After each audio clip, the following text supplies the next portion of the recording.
let's be very honest about it, had a book of some religion other than Hinduism being burned publicly, this country would have erupted in a civil war. It is easy to mock and ridicule Hinduism because there is no danger of being beheaded. There is no concept of blasphemy. Rahul, we need to understand the millions who pour onto the streets every second month demanding Sar Tan Se Juda. They are not mad. They are not terrorists. They are not fanatics. They are simply following religious fundamentals. They are all very law abiding. Their law is Sharia. The obvious question then to ask is there Islamic sanction for punishing blasphemy? The answer is yes, there is. Allah has specifically ordered that those who abuse Allah and His Messenger, Allah has cursed them in this world and the hereafter and prepared for them a humiliating punishment, 33:57. And that the penalty for those who wage war against Allah and His Messenger, the crime, if you remember, Ayatollah accused Rushdie of, is that they be killed, 533.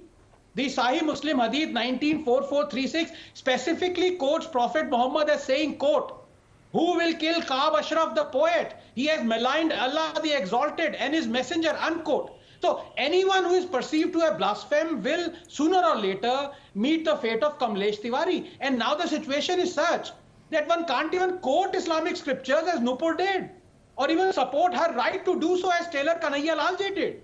We actually are for handing out punishment for blasphemy, but only if blasphemy is carried out against Islam. Remember how PM Manmohan Singh demanded an apology from Denmark for prophet cartoons. Remember how Sonia Gandhi publicly apologized to the Shahi Imam. But when it comes to Hinduism, it is a free-for-all. All those Gaumutra jibes, terming Hindu god Parashurama a terrorist and a rapist, celebrating Tipu Jayanti, praying at the tomb of Aurangzeb, burning Hindu holy books, you name it.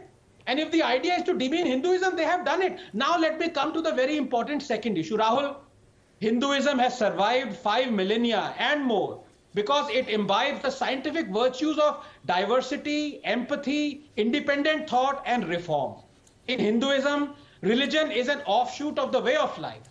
While its Abrahamic ideologies, way of life is an offshoot of religion. It follows that the former is less shackled by rigidity or by rules and diktats and is more mutable, celebrating diversity of its followers. As always, the source, the fountainhead, dictates the mutability and eagerness to change. In Hinduism, there are sects that promote and celebrate atheism, Charvaks. There are sects that reject Vedas altogether, Lingayats. How gloriously ironical is that? Rejecting your holy scriptures and yet being proud Hindus. Can this happen in any other religion? Hinduism is an all-accepting, all-questioning idea. It teaches us to mock all isms except criticism. And it'll be a sorry day when we relinquish that.